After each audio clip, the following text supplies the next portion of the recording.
भारत लगातार make in India और आत्मनिर्भर भारत को बढ़ावा दे रहा है और लगातार इसी दिशा में काम कर रहा है। अब केंद्र सरकार ने 19 अगस्त को भारतीय वायुसेना के लिए 97 LCA mark 1A fighter jet खरीदने के लिए 62,000 करोड़ रुपए के प्रोजेक्ट को मंजूरी दी है।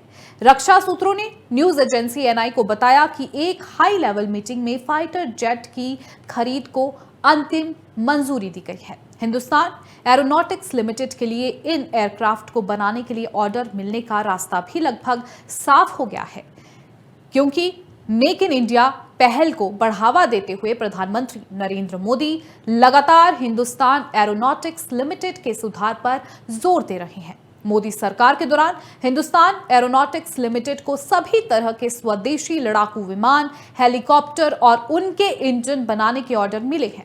हिंदुस्तान एरोनॉटिक्स लिमिटेड को LCA mark 1A fighter jet के लिए ये दूसरा ऑर्डर होगा। इससे पहले सरकार हिंदुस्तान एरोनॉटिक्स लिमिटेड को 83 एयरक्राफ्ट्स बनाने का ऑर्डर दे चुकी है।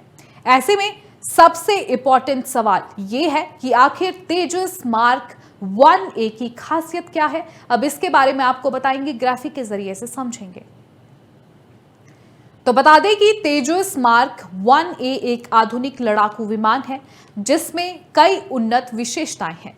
ये विमान पहले के तेजस विमानों की तुलना में अधिक उन्नत रडार और इलेक्ट्रॉनिक सिस्टम से लैस हैं, जो इसे लंबी दूरी के हवाई युद्ध और हवाई निगरानी के लिए बेहतर बनाते हैं।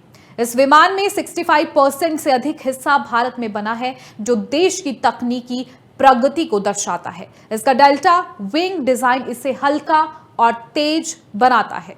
साथ ही इसका रडार क्रॉस सेक्शन कम है, जिससे इसे दुश्मन के रडार में पकड़ना मुश्किल होता है। ये विमान R-73 close combat missile, derby BVR missile और सटीक बमों को ले जाने में सक्षम है। जी हां, LCA मार्क 1A तेजस एयरक्राफ्ट का एडवांस वर्जन है। इसमें अपग्रेडेड रडार सिस्टम लगे हैं। LCA मार्क 1A के 65% से ज्यादा उपकरण भारत में बने हैं।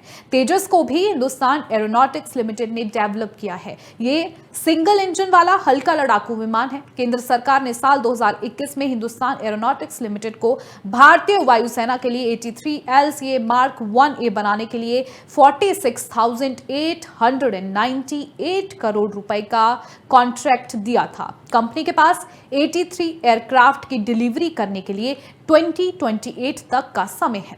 हिंदुस्तान एरोनॉटिक्स लिमिटेड ने 12 फरवरी को कहा था कि हम जल्द ही वायुसेना को तेजस की डिलीवरी शुरू कर देंगे।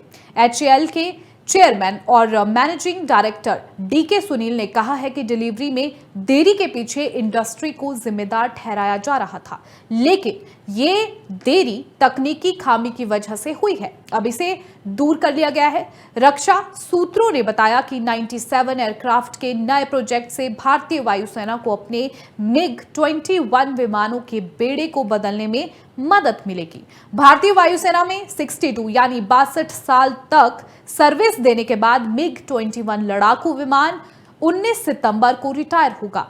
LCA मार्क 1A विमान MiG-21, MiG-23 और MiG-27 को रिप्लेस करेगा। LCA मार्क 1A को एरोस्पेस में भारत की आत्मनिर्भरता और मेक इन इंडिया की तरफ जो है बड़ा कदम माना जा रहा है। इसे पाकिस्तान बॉर्डर के पास राजस्थान के बीकानेर स्थित नाल एयरबेस पर तैनात करने की योजना है। आपको बता दें कि प्रधानमंत्री नरेंद्र मोदी ने 25 नवंबर 2022 को बेंगलुरु में तेजस फाइटर प्लेन में उड़ान भरी थी। किसी भारतीय प्रधानमंत्री की फाइटर प्लेन में यह पहली उड़ान थी। तेजस में उड़ान भरने से पहले मोदी बेंगलुरु स्थित हिंदुस्तान एरोनॉटिक्स लिमिटेड भी पहुंचे थे। प्रधानमंत्री नरेंद्र मोदी ने मेक इन इंडिया और आत्मनिर्भर भारत पहल को रक्षा क्षेत्र में बढ़ावा देने के लिए कई कदम उठाए हैं। इस डील से न केवल भारतीय वायुसेना को आधुनिक विमान मिलेंगे, बल्कि देश के छोटे और मध्य उद्यमों को भी रक्षा क्षेत्र में व्यापार का बड़ा अवसर मिलेगा। तेजस मार्क 1A में 65% से अधिक स्वदेशी सामग्री का उपयोग होगा, जो भारत की तकनीकी और औद्योगिक क्षमता को बढ़ाएगा। हालांकि कुछ विशेषज्ञों ने बताया कि तेजस मार्क 1A में अभी मिसाइल अप्रोच वार्निंग सिस्टम की कमी है, जो मिसाइल हमले की चेतावनी देता है। इस सिस्टम पर डीआरडीओ और अन्य कंपनियों के साथ काम चल रहा है। भविष्य में इसे शामिल किया जा सकता है। तेजस कार्यक्रम भारतीय वायुसेना के लिए एक गेम चेंजर साबित हो सकता है। वर्तमान में 2 वायुसेना स्क्वाड्रन तेजस विमानों का संचालन कर रहे हैं। आने वाले वर्षों में ये वायुसेना का सबसे बड़ा लड़ाकू बेड़ा बन सकता है। 2016 में तेजस के पहले संस्करण को शामिल किया गया था। अब मार्क 1A के साथ वायुसेना की ताकत और बढ़ेगी। आपको बता दें कि आने वाले समय में ये विमान और भी उन्नत होंगे और भारत को वैश्विक एरोस्पेस शक्ति के रूप में स्थापित करेंगे।